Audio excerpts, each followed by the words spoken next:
নমস্কার বন্ধুরা, বিশ্ব ট্যুর ভেগাবন্ডে আপনাদের স্বাগত। আজ জানাবো পশ্চিমবঙ্গের এমন এক জায়গার কথা যা পাখি প্রেমীদের কাছে স্বর্গ। প্রচুর পরিমাণে পরিযায়ী পাখিদের দেখা এখানে পাবেন। বলছি পূর্বস্থলীর চুপির চরের কথা। হাওড়া থেকে হাওড়া কাটোয়া লোকাল ছাড়ে সকাল 5টা 38 মিনিটে। তারপরে আছে প্রায় 2.5 ঘন্টা পর সকাল 8টার সময়। পূর্বস্থলীতে পৌঁছাতে সময় নেয় প্রায় 2.5 ঘন্টার মতো। প্রতি 2 ঘন্টা ছাড়া ছাড়া ট্রেন চলে হাওড়া থেকে পূর্বস্থলী যাওয়ার জন্য। পূর্বস্থলী স্টেশনে নেমে বাইরে বেরোলেই প্রচুর টোটো বা ব্যাটারি চালিত ভ্যান দাঁড়িয়ে আছে দেখতে পাবেন। এই শীতকাল সময়টা চুপির চর বেশ বিখ্যাত হয়ে পড়ে। প্রচুর মানুষের আনাগোনা হয় এখানে। স্টেশন থেকে মিনিট 10-এর রাস্তা, ভাড়া নেয় 20 টাকা। যেখানে নামিয়ে দেবে সেখান থেকে কিছুটা এলেই পড়বে এই ঘাট। সারি সারি নৌকা বাঁধা রয়েছে দেখতে পাবেন। লোকাল ভলেন্টিয়াররা ভিড় সামলে নৌকোতে তুলে দেওয়ার ব্যবস্থা করছে। রাস্তায় যেতে যেতে দেখতে পাবেন প্রচুর অস্থায়ী হোটেল। দুপুরে খাওয়ার কোনো অসুবিধাই হবে না। বাঁদিকে রয়েছে সুলভ শৌচালয়, আর ডান দিকে বেশ বড় গাছপালা ছায়াযুক্ত পিকনিক করার জায়গা রয়েছে দেখলাম।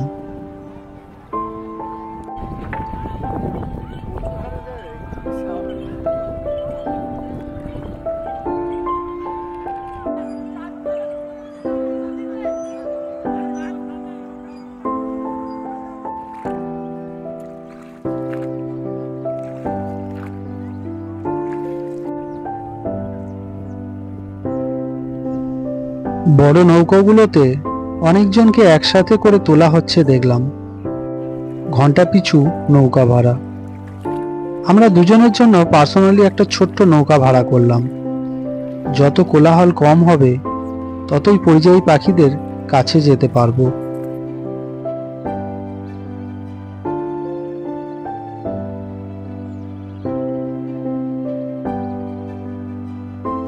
কি নাম বললেন এটার? Little green.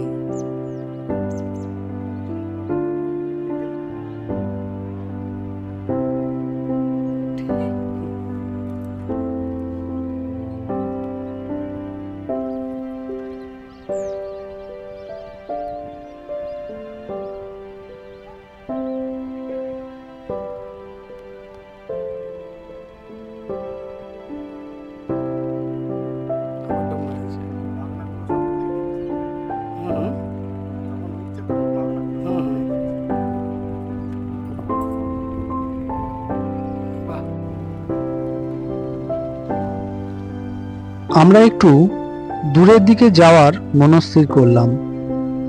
ধীরে ধীরে পরিযায়ী পাখিগুলোকে দেখতে পাচ্ছি। নৌকো আস্তে আস্তে চলেছে। তার মধ্যেই ক্যামেরা তাক করে রেখেছি পাখিদের দিকে। হাত নড়ে যাচ্ছে। তার উপর নৌকা একটু টলে গেলে ছবিও দুলে যাচ্ছে। তার মধ্যেই যথাসম্ভব লেন্স বন্দি করে চলেছি।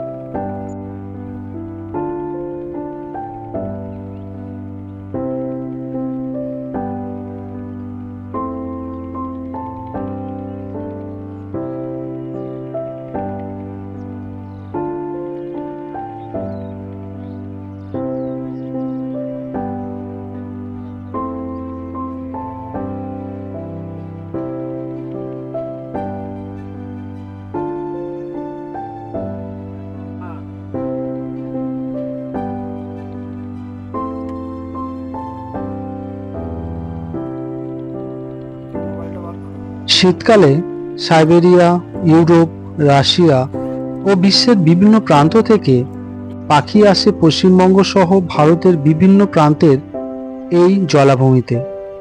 আবার শীত শেষ হলেই পাড়ি দেয় নিজের দেশে।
এক মহাদেশ থেকে অন্য মহাদেশে কয়েক হাজার কিলোমিটার পথ অতিক্রম করে এই পরিযায়ী পাখিরা ভারতে আসে। উত্তর গোলার্ধের ইউরোপ, রাশিয়া, চীন প্রভৃতি দেশে শীতের সময় বরফে ঢেকে যায়। তখন এইসব পাখিদের পক্ষে বেঁচে থাকা কঠিন হয়ে পড়ে। তখন এরা দক্ষিণ গোলার্ধে চলে আসে একটু উষ্ণতার খোঁজে। ঠিক পশ্চিমে আসে, এটা কি নাম? আবার শীত শেষে পশ্চিমে ফিরে যায় পুরনো ঠিকানায়। কিভাবে এইসব পরিযায়ী পাখিরা হাজার হাজার মাইল উড়ে এক মহাদেশ থেকে অন্য মহাদেশে যায় তা আজও বড় বিস্ময়। এই নেভিগেশন সত্যি আশ্চর্যজনক। বর্তমানে এইসব পরিযায়ী পাখিরা নিরাপদ নয়, মানুষ নানাভাবে তাদের ক্ষতি করে। এছাড়া জলাভূমি বুঝিয়ে ফেলা তো আছেই।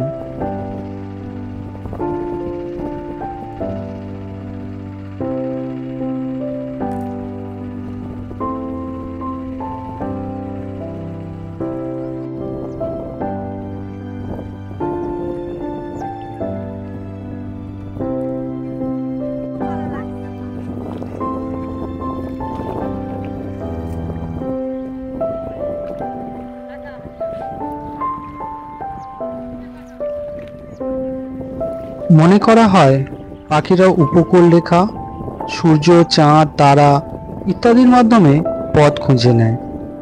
কিছু কিছু পরিযায়ী পাখি আসে বংশ বিস্তার করতে, আবার কিছু আসে শুধুমাত্র খাদ্যের সন্ধানে।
শুনেছিলাম পরিযায়ী পাখি আছে, তবে এত রকমের পাখি দেখতে পাবো ভাবিনি। আজকের দিনটা সার্থক।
এখানে জল একটু অগভীর। স্থানীয় লোকেরা দুটো উপার্জনের আশায় এই সময় নৌকার দাঁড় বায়। শীতকাল চলে গেলে এইসব পাখিরাও তাদের আস্তানায় বললে ভালো হয় দেশে ফিরে যায়। তখন আর পর্যটকরাও আসবে না, আর এইসব মাঝিরাও আবার পরের বছর শীতকালের জন্য আশায় বুক বাঁধবে। কচুরিপানার মধ্যে দিয়ে নৌকো চলাচলের জন্য সরু পথ, মাঝে মাঝে কচুরিপানা এই পথ ব্লক করে দিচ্ছে। মাঝি দাদা হাতের লগি দিয়ে সেগুলো ঠেলে সরিয়ে দিয়ে পথ বানাচ্ছেন।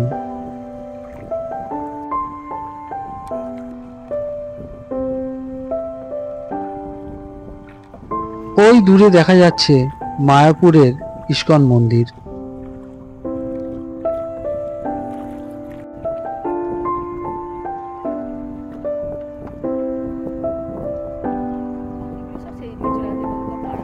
এখানে জল একটু গভীর বলে মনে হচ্ছে। আশেপাশে কচুরিপানাও নেই। ঘাটের ধারের কোলাহল থেকে বহু দূরে।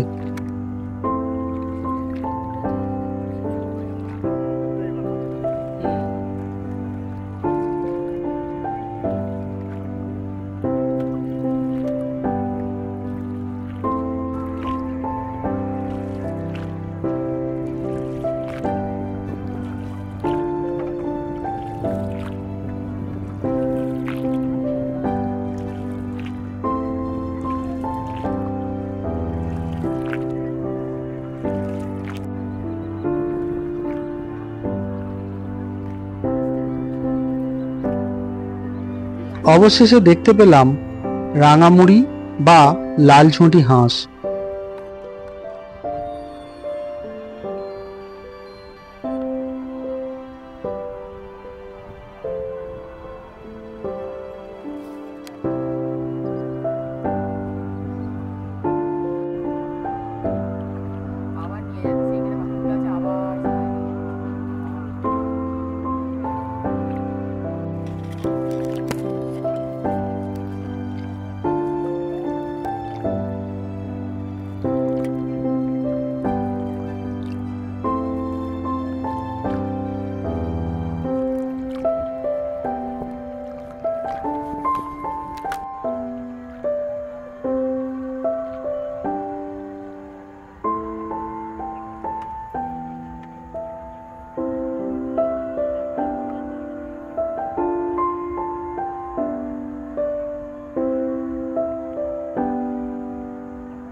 ভারত ছাড়াও ইউরোপ, আফ্রিকা, উত্তর আমেরিকা ও এশিয়ার বিভিন্ন দেশে এদের দেখতে পাওয়া যায়।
পশ্চিম দিকের আকাশে আবিরের রং ছড়িয়ে সূর্য অস্তাচলে।